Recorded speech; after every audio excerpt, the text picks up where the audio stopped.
ಕಾರ್ಯಕ್ರಮಗಳನ್ನ ಮಾಡೋದ್ರಿಂದ ರಾಜ್ಯದ ಜನರ ಅಭಿಪ್ರಾಯ ಅಲ್ಲ ಅದು. ರಾಜ್ಯದಲ್ಲಿ 5-6 ಕೋಟಿ 70 ಲಕ್ಷ ಜನ ಇದ್ದಾರೆ. 4 ಕೋಟಿ 80 ಲಕ್ಷ ಮತದಾರರಿದ್ದಾರೆ. 50,000 ಕರೆಸಿ ನೀವು ಜನರನ್ನು ತೋರಿಸಿ ಇದು ಜನಾಭಿಪ್ರಾಯ ಅಂತ ಹೇಳೋದು ಅವ್ರದ್ದು ಭ್ರಮೆ ಅಷ್ಟೇ. ಜನಾಭಿಪ್ರಾಯನೇ ಬೇರೆ ಅದು. ಅವ್ರಿಗೆ ತಾಕತ್ತಿದ್ರೆ ಬೇಕಾದ್ರೆ ಡಿಸಾಲ್ವ್ ಮಾಡಿ ಇಲೆಕ್ಷನ್ ಮಾಡಲಿ, ಜನ ಏನು ಹೇಳ್ತಾರೆ ಗೊತ್ತಾಗ್ತದೆ.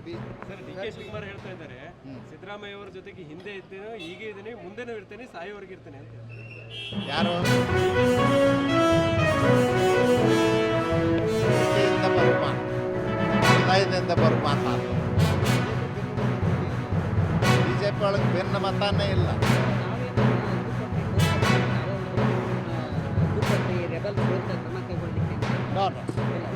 ನಮ್ಮ ಪಾರ್ಟಿ ಒಳಗೆ ಅಂಥ ಕೆಲಸ ಯಾರಿಗೂ ಮಾಡೋದಿಲ್ಲ. ಕೂಡಿಸೋದು ಕೆಲಸ ಮಾಡ್ತೇನೆ, ಕಳೆಯೋ ಕೆಲಸ ಮಾಡೋದಿಲ್ಲ.